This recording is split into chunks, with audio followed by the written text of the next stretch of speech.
अब बात करते हैं हमारे आज के मार्केट गेस्ट से। आज फेड का फैसला आएगा, कल अंतरिम बजट है, इन सब पर बात करते हैं। हमारे साथ बंधन एएमसी के हेड इक्विटीज़ मनीष गुनवानी जुड़े हैं। मनीष जी के पास फंड मैनेजमेंट और इक्विटी रिसर्च में 25 साल से ज़्यादा का अनुभव है। Manish ji, good morning.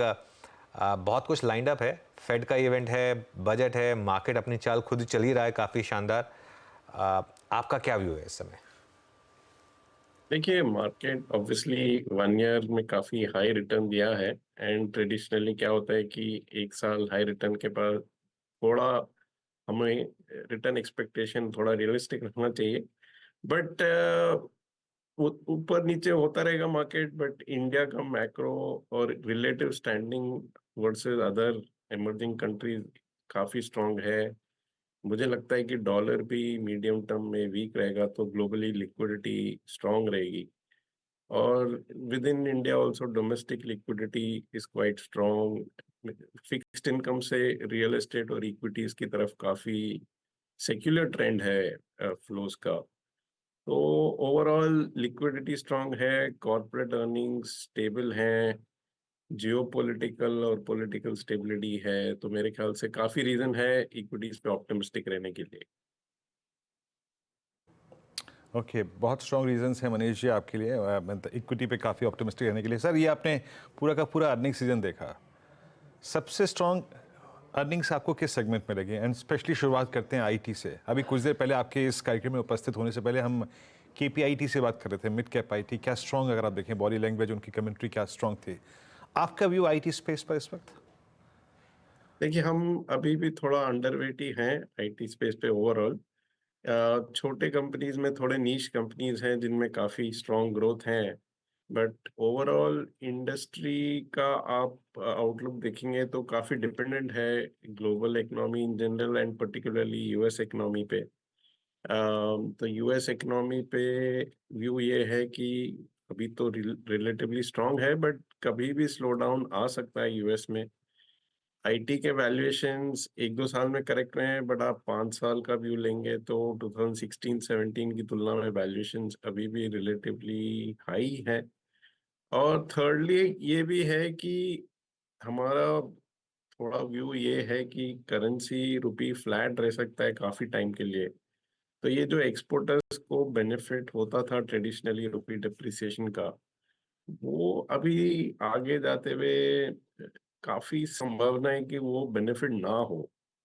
तो ये सब रीजन के लिए it is good cash flow generating sector, quality of companies is good. But ऐसा कुछ हमें बड़ा रिटर्न ओवरऑल सेक्टर में नहीं दिख रहा है अभी। ओके, चलिए ये तो हो गई आईटी पे बात। मीनवाइल एक बार निफ्टी बैंक लेके आइए। निफ्टी बैंक ने आज वो करा, और करवाया किसने, जरा एक बार एचडीएफसी बैंक रखिएगा। एचडीएफसी बैंक जिसको लेके सबसे ज़्यादा बाजार में असुविधा थी, दुविधा थी, आज वही अगर आप देखें चल पड़ा 1466। और bank Nifty 100 day exponential moving average को पार करके almost on the verge of striking 46,000 है। अच्छा मनीष जी, अब एक बार आते हैं बैंकों की अर्निंग्स पे। आई थिंक एचडीएफसी अच्छा खासा अगर आप देखें आज सुर्खियों में है, चर्चाओं के बीच में रहा। और सरकारी बैंकों और I think PSU banks, sorry private banks के बीच में एक अच्छी तुलना भी की गई इस क्वार्टर में। आपका कन्विक्शन अभी भी इस प्राइस पे किस वर्टिकल पे ज़्यादा है, पीएसयू बैंक्स पे या फिर प्राइवेट बैंक्स पे? प्राइवेट बैंक्स पे इस प्राइस पे जो डैमेज पिछले लगभग 2 महीने के अंतराल में हुआ है, उसको देखने के बाद? नहीं, पर्सनली हम लोग का व्यू ये है कि अभी भी पीएसयू बैंक्स और more than PSU banks NBFC और इंफ्रास्ट्रक्चर फाइनेंसिंग कंपनीज जो हैं उन पे रिलेटिवली ज्यादा है वर्सेस प्राइवेट बैंक्स। क्योंकि प्राइवेट बैंक्स में देखिए 3 इश्यूज हैं मेरे ख्याल से। एक तो डिपॉजिट साइड स्पेशली कासा में प्रेशर है। सेकेंड ऑन लेंडिंग, जनरली अभी क्रेडिट कॉस्ट कम है, बट थोड़ा फेयर रिटेल लेंडिंग में क्रेडिट कॉस्ट बनने का है। और वो ज्यादा प्राइवेट बैंक्स में है वर्सेस एनबीएफसी और पीएसयू बैंक्स में। एंड थर्डली ओवरऑल थोड़ा टेक्नोलॉजी डिसरप्शन हो रहा है पेमेंट्स डिस्ट्रीब्यूशन ये वो में। और ये थोड़ा क्रेडिट कार्ड जैसे बिजनेस पे अफेक्ट कर रहा है। तो थोड़ा प्रॉफिट पूल जो बोलते हैं सेगमेंट्स का, थोड़े सेगमेंट्स में टेक्नोलॉजी का भी डिसरप्शन है। तो ये 3 चीज़ से हमको लगता है कि जो हम लोग प्रीमियम वैल्यूएशन देते हैं प्राइवेट बैंक्स को, अभी ये स्टेज हमारे व्यू में नहीं पहुंचे हैं कि जो एनबीएफसी और इंफ्रास्ट्रक्चर फाइनेंसेस हैं, उनका जो रिलेटिवली वैल्यूएशन कम है, वो अभी अभी भी हमको ज़्यादा अट्रैक्टिव लग रहा है।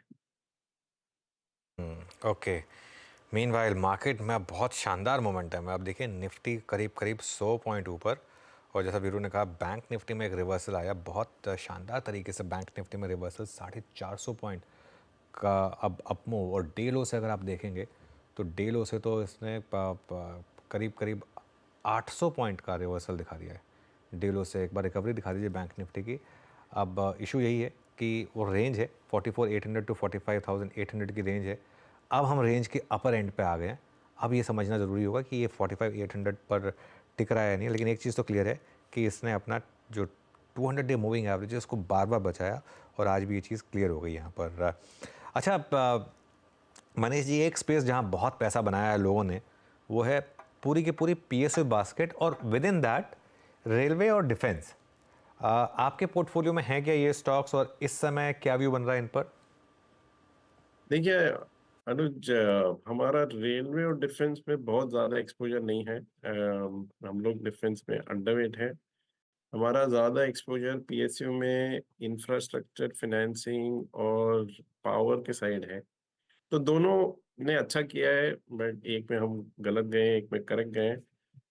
तो ओवरऑल हमको अभी भी लगता है कि जो पीएसयूज पावर के वैल्यू चेन में है, फंडिंग है या जो माइनिंग है, कोल की माइनिंग है, या जो यूटिलिटीज हैं, ये सब में अभी भी काफी स्कोप है, क्योंकि पावर का साइकिल 5 6 7 साल चलता है। तो अभी केपेक्स का जो पिकअप हुआ है पावर में, 1 2 साल ही हुआ है, और नेक्स्ट 2 3 साल में आई थिंक केपेक्स काफी स्ट्रांग रहेगा। और ये सब स्टॉक्स वाइल बॉटम से चले हैं, बट आप 5 10 साल का चार्ट देखेंगे तो ऐसा नहीं है कि बहुत ज्यादा कुछ किया ये लोग, ये सब स्टॉक ने। तो वैल्यूएशन अगेन बॉटम से हाई है, बट ओवरऑल वैल्यूएशन देखिए या फ्री कैश फ्लो यील्ड देखिए, डिविडेंड यील्ड देखिए, तो ये सब वैल्यू चेन में जो पावर के जो पीएसयूज हैं, उन पे हमारा ज्यादा प्रेफरेंस है। ओके। एक और स्पेस जहाँ पैसा बनाया वो है ट्रैवल टूरिज्म, इस तरीके के स्टॉक्स, चाहे एविएशन स्टॉक्स हों, एयरपोर्ट स्टॉक्स हों, होटल स्टॉक्स हों, यहाँ पर इस समय क्या व्यू बन रहा है आपका? अगेन हम लोग का कुछ खास ओवरवेट या पॉजिटिव नहीं है, क्योंकि वेदर आप होटल लीजिए, एविएशन लीजिए, रिटेलिंग लीजिए, जो स्टॉक्स ने डिलीवर किया है उन पे काफी लास्ट 2 3 साल में अप्रिसिएशन हुआ है। तो वैल्यूएशन एक तो हाई है, सेकंड देखिए थोड़ा पेंट अप डिमांड था, तो वो भी कभी भी रिवर्स हो सकता है। तो द ओनली सेगमेंट हम लोग का थोड़ा पॉजिटिव व्यू है रियल एस्टेट पे, क्योंकि रियल एस्टेट में हमको सप्लाई साइड कंसोलिडेशन काफी स्ट्रांग लग रहा है। तो वहाँ पे हमारा पॉजिटिव व्यू है, बट ओवरऑल अर्बन कंजम्पशन देखेंगे तो मेरे को ऐसा कोई बड़ा सेगमेंट नहीं लगता है जिसमें अभी अंडर वैल्यूएशन बची हो।